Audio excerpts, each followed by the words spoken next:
영광의 박수 올리겠습니다. 하나님의 크신 은혜가 여러분과 함께 하기를 바랍니다. 매년 첫 주에는 한 해 표에 관련되어 말씀을 드리고 한 해의 신앙을 어떻게 해야 할 것인지를 소개합니다. 그리고 매해 12월 첫 주는 신년초에 했던 그 본문과 동일한 본문, 동일한 제목으로 다시 설교를 합니다. 다시 설교를 한다 그래서 1월 첫 주에 했던 설교와 원고가 똑같은 것은 아닙니다. 1월 첫 주에 했던 설교의 원고를 깊이 묵상해 보지만 설교는 새로운 설교로 작성합니다. 왜 해마다 연초에 했던 설교 본문과 제목을 연말에 다시 하는가 하면 우리가 그 목표와 표를 따라 한 해를 살아왔는가를 돌아보기 위해서 그렇게 합니다. 2024년이 한 해 동안 우리 교회의 표어는 감사함에 깨어있으라, 감사함으로 깨어있으라 하는 말씀입니다. 우리는 한 해 동안에 어떤 순간에든지 감사하는 사람들이 되어야 하겠다는 것이죠. 2024년도의 표어를 그렇게 정하게 됐던 이유는 하나님께 기도하면서 은혜를 기억하고 감사해서 그런 표를 정하게 됐던 것입니다. 지난 해에 우리 교회는 하나님의 은혜 가운데 교회 건축이라는 큰 역사를 체험할 수 있게 됐죠. 은혜가 아니고서는 이 일들이 이루어질 수 없었던 것이죠. 그리고 우리의 모든 것을 보면 우리의 형편, 우리의 능력, 우리의 방법으로 된 것은 아무것도 없다는 겁니다. 하나님께서 채워주셨고 인도해 주셨고 도와주셨던 것이죠. 그래서 모든 것이 하나님의 은혜임을 봐왔습니다. 그 은혜를 보고 깨닫게 된 우리가 한 해를 살아가면서 해야 할 일이 있다면 하나님의 은혜입니다. 모든 것이 하나님의 은혜입니다. 그래서 감사합니다. 우리가 감사할 것밖에 없다는 것이죠. 그런데 삶을 살아가다 보면 우리는 하나님께서 허락하신 은혜는 쉽게 잊어버립니다.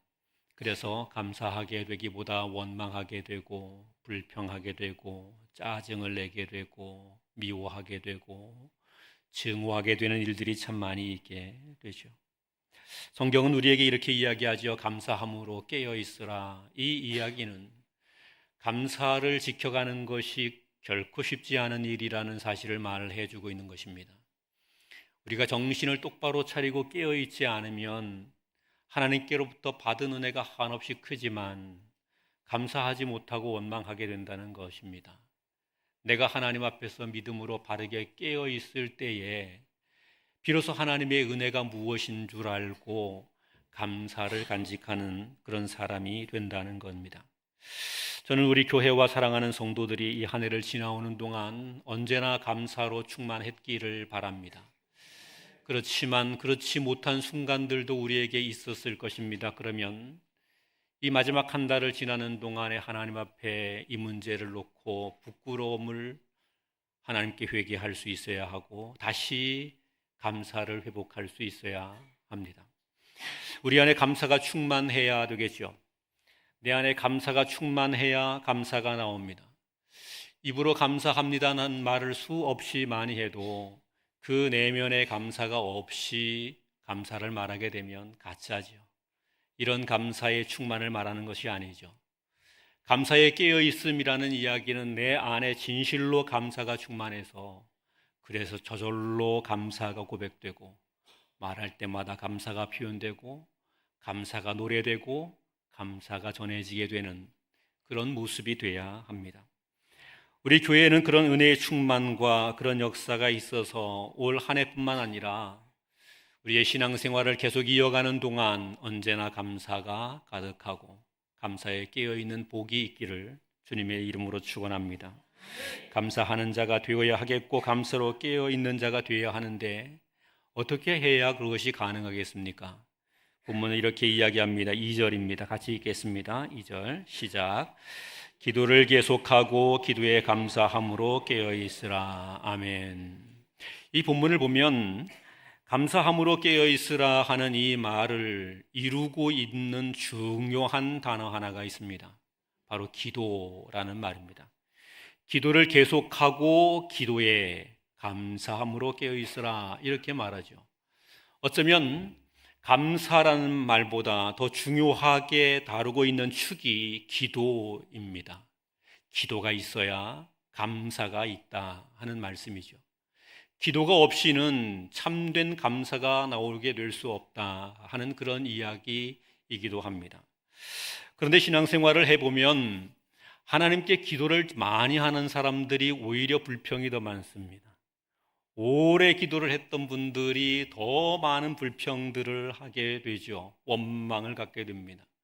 하나님께 많이 기도했는데, 많은 시간을 기도했는데, 또는 멋지게 기도했는데, 아름다운 문장들로 기도했는데, 때로는 울며 불며 부르짖어 기도했는데, 그런데 그렇게 기도한 사람들에게 감사가 없는 것들을 보게 되죠. 그러면 의아합니다. 의아하게 돼요. 왜냐하면 성경이 이렇게 말했거든요. 기도를 계속하고 기도에 감사함으로 깨어있으라. 감사로 깨어있으려면, 감사하게 되려면 기도가 있으면 되고 기도가 있게 될 때 감사가 나온다고 말했는데, 기도하였음에도 감사하지 못하게 되는 일들, 기도하였는데 원망하는 일들, 기도하는데 불평이 쌓이는 일들, 기도하는데 미움과 증오가 가득하게 되는 일들, 기도하는데 분노가 가득하게 되는 것, 기도하는데 신경질과 짜증이 넘치게 되는 것, 이유는 뭐냐는 것입니다. 기도하는데 다른 데 이유가 없습니다. 그 기도의 본질이 잘 되어 있는가, 잘못되지 않았는가, 여기에 핵심이 있습니다. 참된 기도였다면, 바른 기도였다면 그 기도를 통해서 하나님의 은혜가 우리에게 넘치게 됐을 것입니다. 그런데 우리의 기도가 뭔가 문제가 돼 있고 왜곡이 돼 있기 때문에 그 기도가 우리에게 하나님의 은혜를 보지 못하게 하고 감동과 감사를 갖지 못하게 하는 것, 그것이 되고 만다는 사실입니다. 성경이 우리에게 말씀하고 있는 기도는 다양한 형태의 기도를 말해요. 어떤 기도는 응답되는 기도를 말하기도 하고, 어떤 기도는 하나님이 듣지 않는다고 말하기도 합니다. 어떤 사람은 아무리 부르짖어도 하나님께서 그 기도 외면하겠다고 말합니다. 하나님께서 듣지 않겠다고 나에게 기도하지 말라 이렇게 말씀하시기도 합니다. 그러니 기도 안에는 바르고 참된 기도가 있다는 말씀일 것입니다. 참된 기도는 어떤 것인가? 성경을 통해 보니 이렇게 말합니다. 하나님을 대면하여 하나님을 인격적으로 만나는 기도입니다. 하나님을 인격적으로 만나는 기도. 기도를 만남이라 그러죠. 하나님과의 대화라고 말하죠. 그래서 기도를 하나님과 대화하여 만나게 되는데, 하나님과의 인격적인 만남이 있게 되는 기도, 그것이 진짜 참된 기도가 된다는 사실입니다. 하나님을 만나게 되면. 제가 이제 몇 주 동안 칼빈의 기독교 강요를 이렇게 쭉 읽어봅니다. 칼빈의 기독교 강요는 원래는 신학교 졸업하면 안 읽는 책입니다. 너무 두껍고 그리고 또 어려운 책이기도 하기 때문에 잘 안 읽습니다. 그래서 저는 기독교 강요와 같은 책들을 계속 읽습니다. 왜냐하면 신앙의 중요한 본질들을 가르쳐주고 있기 때문에 그렇습니다. 기독교 강요를 쭉 읽는데 하나님에 관한 이야기를 말합니다. 하나님에 관한 이야기를 이야기하면서 하나님을 만나게 되면 그 은혜의 풍성함 속에 젖어들게 된다. 그렇게 말해요. 하나님을 만나면, 다른 것이 아닌 거예요. 하나님을 만나면 은혜가 우리에게 저절로 있게 된다는 거예요. 우리가 수고하고 헌신하고 노력하고 별의 것을 다 하여도 하나님을 만나지 못하면, 하나님을 인격으로 대면하지 못하면 은혜가 없게 돼요. 은혜가 없게 돼요. 기쁨이 없게 돼요. 감격이 없게 돼요. 아무리 예배하고 높이 찬양하고 별것을 다 하여도 하나님을 만나지 못하면, 인격으로 만나지 못하면, 그러면 우리 안에 은혜가 메마르게 돼 있어요. 그러나 하나님을 만나게 되면 우리의 환경이 어떠하든지, 우리의 형편이 어떠하든지, 우리가 처한 문제가 얼마나 크든지 이런 것과 상관이 없이 은혜가 넘쳐나게 돼요. 하나님의 은혜가. 그러면 그 기쁨을 인하여 감사하게 되는 거예요. 그 기쁨을 인하여. 그 은혜의 감격을 인하여 하나님께 감사하고 하나님께 찬양하게 되는 거예요. 하나님과의 인격적 만남, 그러면 그것이 무엇이냐? 하나님과의 인격적 만남. 어떤 목사님의 설교에서 이렇게 대답하는 것을 들었습니다. 하나님을 인격적으로 만나게 된다는 것은 하나님이 인격적으로 나에게 찾아오셔서 나에게 말씀하시는 것이겠지. 그래서 우리는 하나님이 뭔가 나에게 찾아오셔서 나를 어루만져 주시고 대면하시는 것에 대한 어떤 꿈이나 환상이나 비전 같은 것을 통해 하나님을 만나게 되는 것을 생각하겠지만, 하나님을 인격적으로 만나라 하는 이야기는 우리가 하나님을 인격적으로 대하라는 의미입니다. 그렇게 이야기하네요. 하나님을 대면하게 될 때에 우리가 하나님을 비인격적으로 대면하지 말고 하나님을 인격적으로 대면하라. 하나님을 존중하라. 하나님을 사랑하라. 하나님을 귀중히 여겨라. 그분을 향한 지극히 존경하는 마음을 가지고, 그분을 경외하는 마음을 가지고 그분을 만나라. 그것이 하나님과의 인격적인 만남이 되는 것이다. 이렇게 설명을 하더라고요. 기도가, 참된 기도가 그것입니다. 전능하신 하나님, 존귀하신 하나님, 영광이신 그 하나님을 존경하며 사랑하며 그 하나님께 영광을 돌리는 모습으로 우리가 그분에게 인격적으로 그분을 대함으로 그분께 기도하는 것입니다. 그래서 성경에서 기도에 대한 많은 이야기를 말하면서 이렇게 이야기하셨습니다. 내 뜻이 아닌 아버지의 뜻이 이루어지기를 원합니다. 내 뜻이 아닌, 내 생각이 아닌 아버지의 생각이 이루어지기를 원합니다. 내 마음이 아닌 아버지의 마음이 이루어지게 되기를 원합니다. 예수 그리스도께서 친히 십자가를 앞에 두고 내 뜻이 아닌 아버지의 뜻이 이루어지기를 원합니다. 그리고 십자가를 지시는 고난을 감당하셨죠. 바로 그것이 하나님을 높이는 인격적인 기도입니다. 그러나 우리의 많은 기도는 그렇지 않죠. 내가 갖고 싶은 원함이 있습니다. 나의 생각과 뜻이 있습니다. 나의 소원이 있습니다. 하나님께 이야기합니다. 하나님 뜻 상관없어요. 내 뜻대로 되게 해주세요. 내 뜻대로 되게 해주세요. 내 생각대로 되게 해주세요. 내 마음대로 되게 해주세요. 하나님의 마음과 하나님의 뜻에 대한 질문 없이 내 뜻과 내 생각과 내 마음을 구합니다. 야고보 선생은 이런 우리의 기도를 구하여도 얻지 못함은 정욕으로 쓰려 잘못 구함이라, 그렇게 이야기하고 계십니다. 우리의 기도가 어떤 것이어야 하는가? 하나님을 인격적으로 대하여 만나는 것이어야 합니다. 사랑하는 성도 여러분, 저는 우리 교회 모든 성도들 가운데 감사가 넘치기를 원합니다. 어떤 일이 있어도 감사의 충만을 위하여 우리가 기도해야 합니다. 하나님께 기도해야 합니다. 그러나 그 기도가 내 뜻을 부르짖는 기도가 아니라 하나님의 뜻을 구하는 기도가 되게 해야 합니다. 하나님을 높이며 하나님을 존귀히 여기며 하나님을 인격적으로 대하는 기도가 되어야 합니다. 저는 우리가 이런 기도를 통해 우리의 평생의 삶을 살아가는 동안 우리 안에 허락하신 하나님의 은혜의 감동이 점점 더 풍성하여 감사가 넘치게 되기를 우리 주님의 이름으로 축원합니다. 본문은 계속해서 이런 이야기를 말합니다. 감사함에 깨어있으라, 이렇게 말하면서 그리고 설명하는 말씀이 이런 말씀입니다. 우리를 위하여 기도하되, 이렇게 이야기합니다. 본문 3절 상반절에 이렇게 말했습니다. 또한 우리를 위하여 기도하되, 이렇게 이야기합니다. 기도하게 될 때에, 기도를 계속하게 될 때에 감사함으로 깨어있게 된다고 말씀하였는데, 그런데 그 기도에 대한 이야기를 말하면서 우리를 위하여 기도하되, 이렇게 이야기합니다.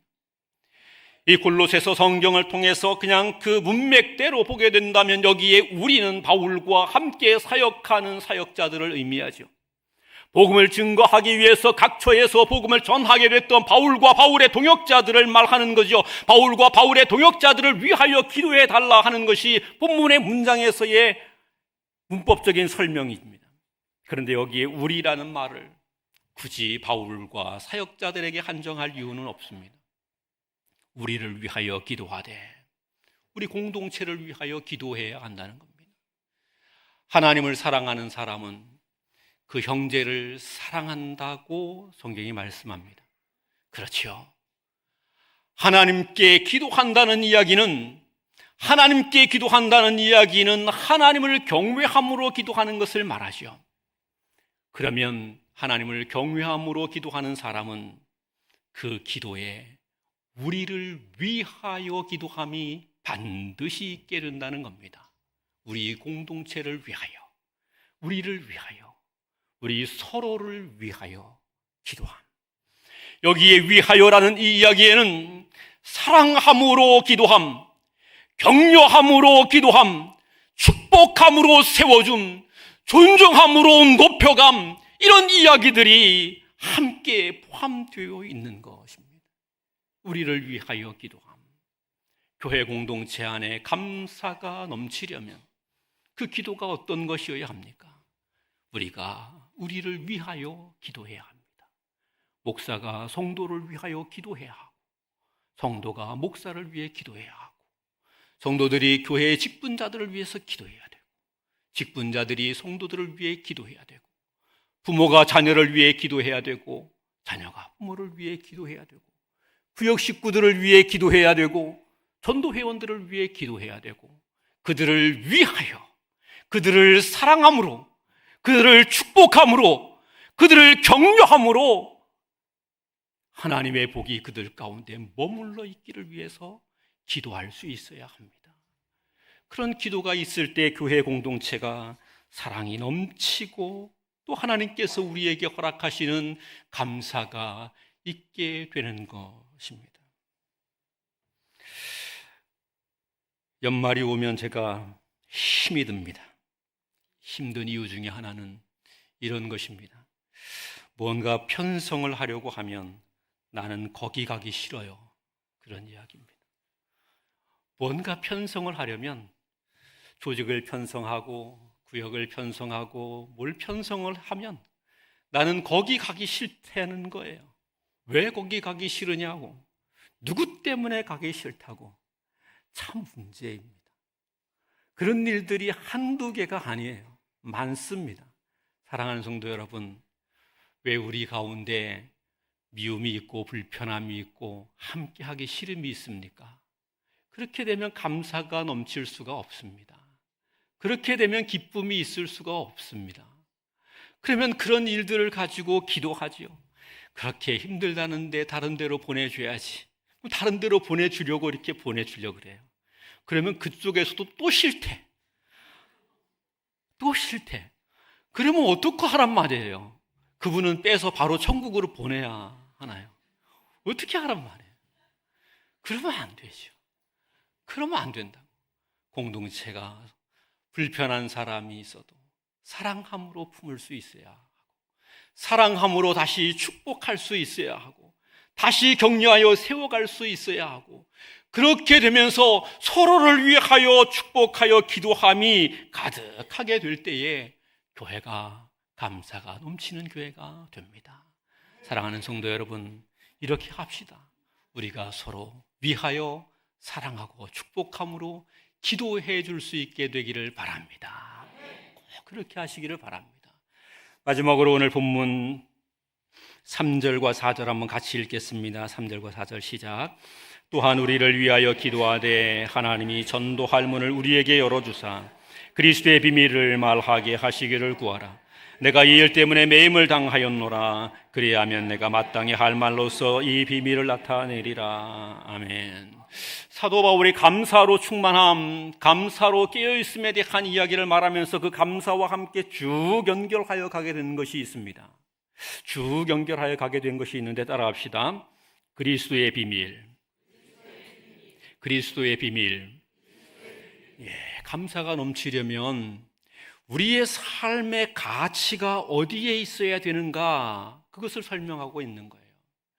내가 추구하는 가치가 어디에 있는가, 그것이 바르게 되어 있어야 감사가 넘치게 된다고 말하는 거예요.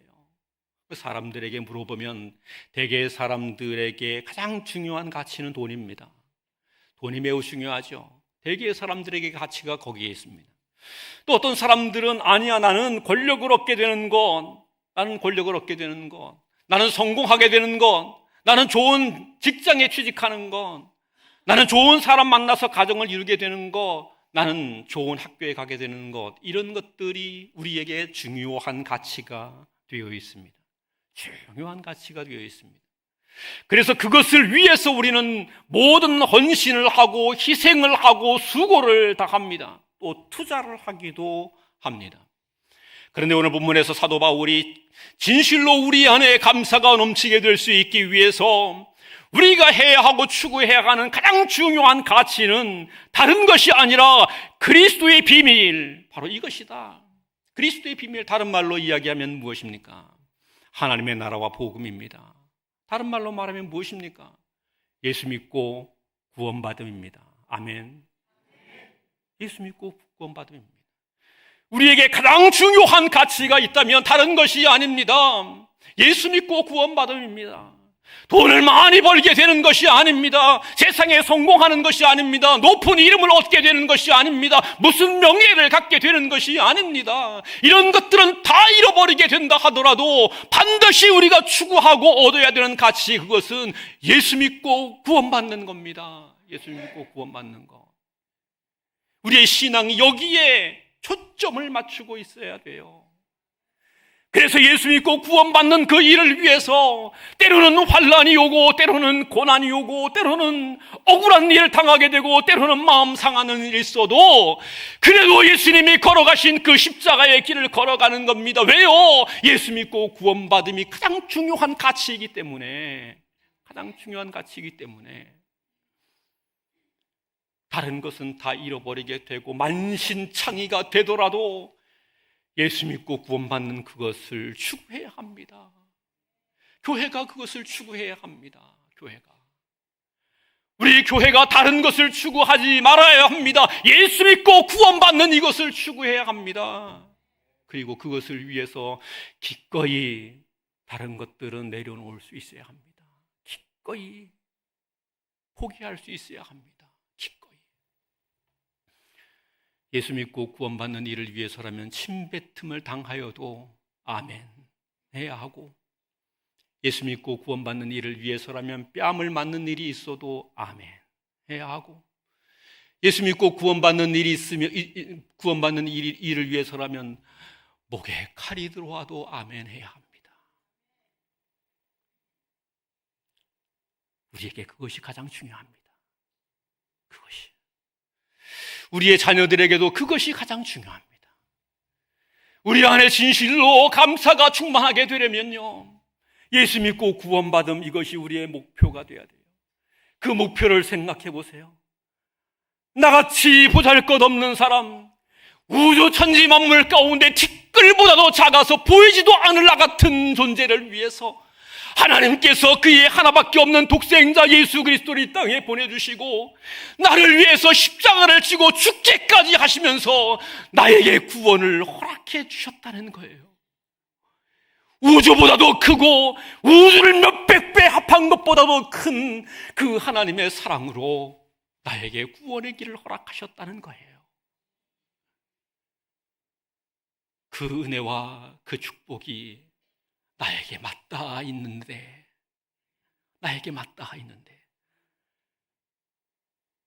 내가 돈을 조금 잃은 것 때문에 불평할 수 있겠어요? 내가 억울한 일 당했기 때문에 원망할 수 있겠어요? 나를 미워하는 사람 때문에 보복할 수 있겠어요? 아니요. 그 은혜가 내 안에 있으니, 그 십자가의 사랑과 구원이 내 안에 있으니, 하나님,